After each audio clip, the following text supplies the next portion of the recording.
Bonjour à tous, c'est l'heure de décryptage. Merci de nous préférer chez vous. On va parler du Sénégal et de cet accord de paix sur la Casamance. Fin de 40 ans de conflit. Mamadou Diouf est là. Vous allez bien, Mamadou? Bonjour. Bonjour Michel. Le Sénégal a signé jeudi 4 août à Bissau sous l'égide du président bissau-guinéen Oumaro Sissoko Embalo un accord de paix avec les rebelles de la Casamance. Ces derniers s'engagent à déposer les armes et à œuvrer pour le retour de la paix dans la région théâtre d'une des plus vieilles rébellions africaines en activité. Et Mamadou, ce ne sont pas toutes les factions qui ont signé cet accord.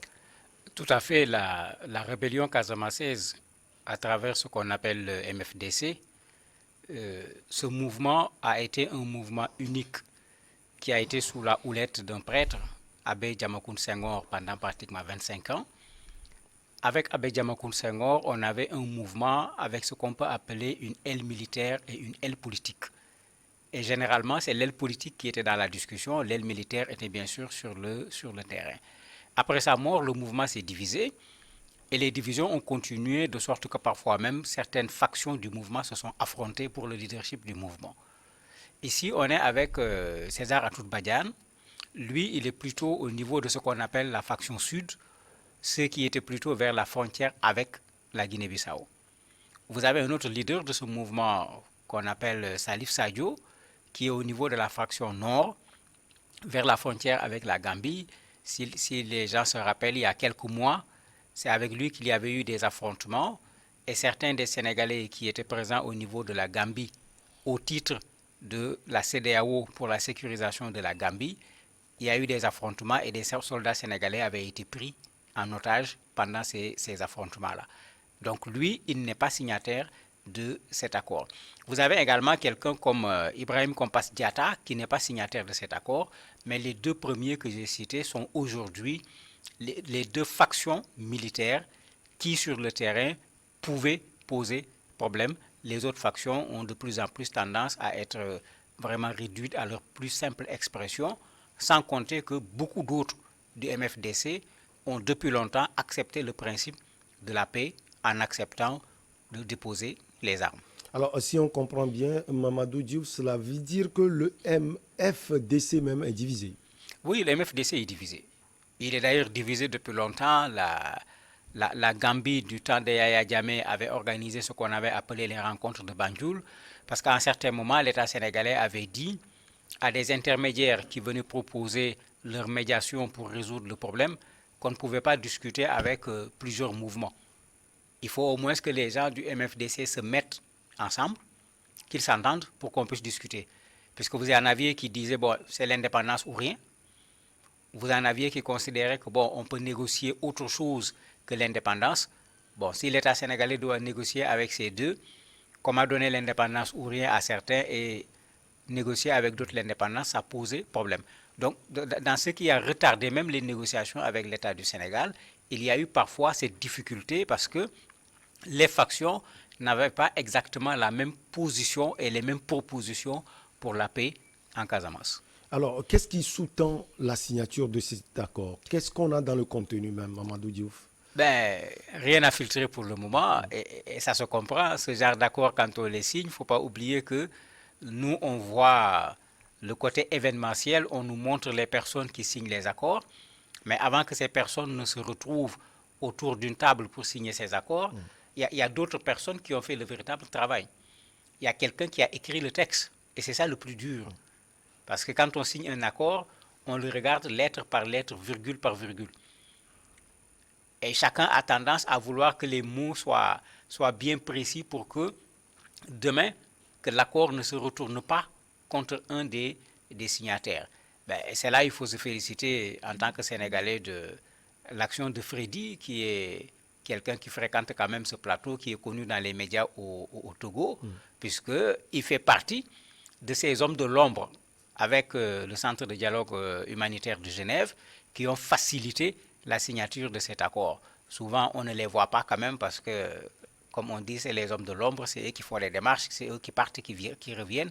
C'est un spécialiste en matière de médiation et on a vu le résultat que ça a donné. Et il doit être remercié parce que je suis sénégalais, ça nous intéresse que la paix revienne dans ce pays.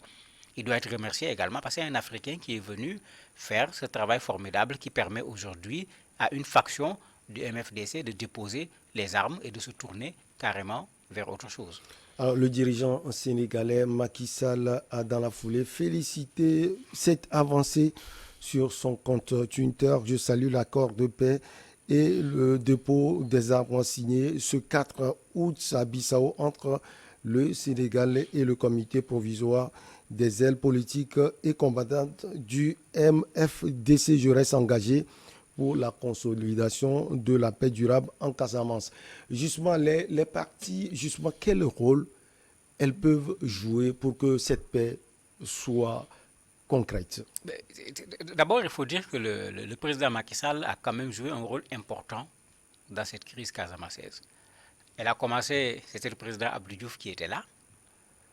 Ça est venu traverser les deux mandats du président Abdoulaye Wade, revenir retrouver Macky Sall jusque dans son deuxième mandat pour dire que c'est une crise qui date d'il y a quand même fort longtemps, ça fait pratiquement plus de 40 ans. Ce qui est intéressant avec le président Macky Sall, c'est que dans sa politique de façon générale, il avait posé ce problème de l'équité territoriale. C'est-à-dire qu'on arrête dans un pays de faire le développement dans la ville du président et dans la capitale. Et il avait été très clair sur cet aspect en disant non, on ne peut pas, Dakar n'est pas le Sénégal. Même si Dakar est la capitale du Sénégal, donc tous les projets ne peuvent pas se retrouver à Dakar, toutes les infrastructures ne doivent pas être installées à Dakar, et dans ce sens, comme il l'a fait dans d'autres régions, il l'a fait également au niveau de la Casamance. Alors que quand on retourne à l'histoire, quand on cherche la cause de la rébellion, les gens disaient que non, la Casamance était laissée en rade, aussi bien du point de vue infrastructure, du point de vue représentation de ses fils dans le gouvernement, dans un certain nombre de sphères de prise de décision, etc. Et lui, dans sa politique, il a fait totalement le contraire. Ce qui fait que la source même de cette rébellion n'avait à la limite plus de raison d'être. Cela ne veut pas dire que la Casamance a été développée, mais indiscutablement, des choses importantes ont été faites. Parmi ces choses, il y a ce pont qui traverse le fleuve Gambie, puisque le fleuve Gambie coupe la Casamance du Sénégal. Pour aller en Casamance, il faut traverser la Gambie. Avec ce pont aujourd'hui, vous allez très facilement en Casamance sans passer par le bac qui était utilisé et que Yaya Jammeh et la Gambie utilisaient parfois comme moyen de pression contre le Sénégal. Donc il y a ça qui est une réalité qui fait qu'on a pu aboutir à ces accords. La deuxième réalité, dans le cadre de la situation sécuritaire à l'échelle régionale, le président Macky Sall a réarmé de façon conséquente les forces de défense et de sécurité du Sénégal. Quand Salif Sadio a fait l'erreur de s'en prendre à ses soldats sénégalais qui étaient basés à Gambie, l'armée en a profité pour faire un ratissage sur toute la Casamance, détruisant une bonne partie de ses bases, détruisant même les bases de César Atoute Badiat qui a signé ces accords, parce que lui, il était au sud. Et le moment était précis parce que pendant que l'État sénégalais faisait son ratissage, la Guinée-Bissau mettait son armée sur la frontière pour empêcher aux gens de traverser. Donc. Alors que d'habitude, c'était le contraire. Ceux de la branche sud traversaient la frontière pour aller en Guinée-Bissau. Quand vous finissez le ratissage, ils reviennent. Ceux de la branche nord traversaient pour aller en Gambie. Quand vous finissez le ratissage, ils reviennent. Mais cette fois-ci, ils ont bombardé. Ça n'a pas été ce que l'on a l'habitude de voir. Même les populations ont pris peur et ont quitté ces lieux pour traverser, aller en Gambie et en Guinée-Bissau. Donc aujourd'hui, le mouvement est devenu extrêmement faible sur le plan militaire et une bonne partie de ces positions importantes ont été reprises par l'armée sénégalaise qui est en train même de rester sur place et de réinstaller les populations qui habitaient dans ces zones. Mais en fait, ils sont à la limite obligés de négocier, sauf s'ils veulent continuer à faire une résistance qui va être une résistance embryonnaire qui empêchera tout simplement à la Casamance d'aller plus vite au développement, alors que c'est ce qu'ils réclamaient. Ils voulaient que la Casamance se développe. Je crois que c'est fondamentalement ça qui fait qu'ils sont en train d'aller vers la négociation parce que les populations de la Casamance ne sont pas du tout dans une logique d'une indépendance. La diaspora qui était à l'extérieur finance de moins en moins. L'appui de la Gambie et de la Guinée-Bissau n'existe plus à cause de la politique de bon voisinage du président Macky Sall qui est en très bon terme aussi bien avec le président gambien qu'avec le président bissau-guinéen. Mais ils sont coincés à l'intérieur du Sénégal avec l'armée. Ils n'ont pas le choix que de venir négocier s'ils ne veulent pas finir avec les armes à la main, soit en prison, soit peut-être mort sur le front. Alors, comme on l'a dit, c'est un accord signé sous l'égide du président bissau-guinéen Umaro Sissoko Embalo. Il est partout finalement, le président en exercice de la CEDEAO. C'est son rôle. Je crois que c'est ça qu'on attend. Il est le président d'un pays, la Guinée-Bissau. Ce pays est frontalier avec le Sénégal. Même s'il n'est pas président de la CEDEAO, s'il y a des problèmes au Sénégal, surtout que certains de ces problèmes se trouvent à sa frontière avec le Sénégal, s'il veut lui-même vivre en paix, il a intérêt à ce qu'on éteigne le feu chez le voisin. Je trouve qu'il a fait une très bonne politique. Mieux encore, en tant que premier responsable de la CEDEAO, ben, avant de quitter, il faut qu'il mette des médailles sur son costume. S'il parvient à résoudre, par exemple, la question de la Casamance, ben, il aura fait mieux que bien des gens qui sont passés et qui n'ont pas réussi à avoir ce que lui, il a réussi à avoir. Il est vraiment dans son rôle et je crois que c'est important que ces problèmes qui sont dans la sous-région, que ceux de la sous-région soient les premiers à être intéressés par la résolution de ces conflits, parce que généralement, quand le conflit déborde, c'est chez le voisin que ça va. Au moins, vous recevez les réfugiés. Au pire des cas, c'est la guerre qui déborde carrément chez vous. Donc, comme on dit, quand la case du voisin brûle, il vaut mieux aller l'éteindre pour éviter que le feu ne vienne emporter également sa propre case. Je crois que lui également, il est à féliciter pour cette démarche qui a permis d'arriver à ce niveau. Est-ce que la faction de Salif Sadio, à tout moment, peut rejoindre les accords? Est-ce qu'il y a encore des pas à faire pour pouvoir intégrer tout le monde dans cet accord? Cela est possible, parce que même avec la faction de Salif Sadio, il y a eu des négociations. Parce que depuis fort longtemps, à part les derniers événements dont j'ai parlé tout à l'heure, où l'armée a repris le dessus sur le plan militaire et de façon très forte, à part ces derniers éléments, pendant longtemps, il y avait des négociations.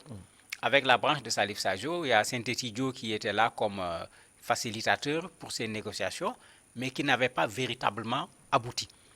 Puisque quand vous interrogez ces gens, il y en a qui te disent encore qu'il faut l'indépendance de la Casamance, alors que bon, si vous regardez ces gens, ils n'occupent presque plus un territoire au niveau de la Casamance. Et quand ils parlent d'indépendance, il n'y a pas beaucoup de Casacés qui entendent ce qu'eux, ils sont en train de dire ou qui veulent ce qu'eux, ils sont en train de vouloir dire au nom des populations de la Casamance. Donc ça pose un sérieux problème de ce point de vue. Mais Salif Sadio était dans la négociation. D'ailleurs, même lors des négociations pour la libération des soldats sénégalais qu'il avait pris à partir de la frontière avec la Gambie, il était revenu sur cet aspect en rappelant qu'il est pour la négociation. Le problème, c'est le contenu de la négociation, parce que le Sénégal est extrêmement clair quand même. Pour le président sénégalais et pour une bonne partie des Sénégalais, il n'est nullement question de négocier sur la base d'une quelconque indépendance de la Casamance. Alors que Salif continuait parfois à tenir ce langage que la Casamance doit être indépendante, ce qui, bien sûr, dans une négociation, est automatiquement un blocage. Je crois qu'affaibli comme il l'est aujourd'hui, parce que tout le monde se demande où il est, certains pensent même qu'il a quitté actuellement le Sénégal à cause de la force de frappe de l'armée et du fait que beaucoup de ses bases ont été détruites, mais on ne sait pas véritablement où il est. En tout cas, il a intérêt lui-même à venir rejoindre ce processus de la paix pour que cette Casamance que eux, ils se battaient pour que la Casamance soit développée, dans le cadre de ce développement qui est un développement de tout le territoire sénégalais, pas un développement de Dakar seulement, que la Casamance puisse prendre sa part. Parce que beaucoup de projets, beaucoup de choses attendent qu'on ne peut pas faire en Casamance aujourd'hui, parce qu'avec cette situation d'insécurité, il n'y a pas beaucoup de gens qui vont accepter d'aller investir, alors qu'il y a des potentialités énormes. C'est la zone la plus pluvieuse au niveau de Dakar. On est en train de refaire l'aéroport au niveau du Cap Skirring pour que des avions puissent quitter l'Europe, descendre directement là-bas, puisque c'est une zone également touristique extraordinaire, mais toutes ces potentialités ont été annihilées par ces 40 années de guerre. Alors, ces rebelles sont souvent accusés de faire des trafics de charbon, de bois et de cannabis dans la région. Est-ce que vous pensez, Mamadou Diouf, que c'est le changement, ou bien les changements de régime en Gambie, par exemple, avec le président Adama Barrow, et au niveau de la Guinée-Bissau, avec le président Umaro Sissoko Embalo, ça vous l'aviez souligné tout à l'heure dans votre développement, qui a fait changer d'avis à ces rebelles? Mais bien sûr, ils n'ont plus, de façon générale, dans un conflit, dans une rébellion, il y a ce qu'on appelle la main invisible. Bon, la main invisible était très visible du côté de Salif Sadio parce que c'était le président gambien, Yaya Jammeh, c'était très clair. Très très clair. D'ailleurs, même Salif Sadio, quand on lui disait négociation, il disait Banjul. Donc, il avait son coin.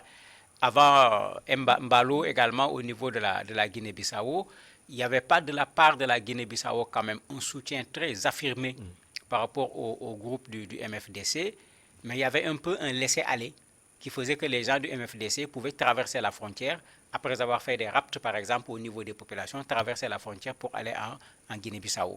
Avec l'arrivée de Mbalo, les choses ont complètement changé.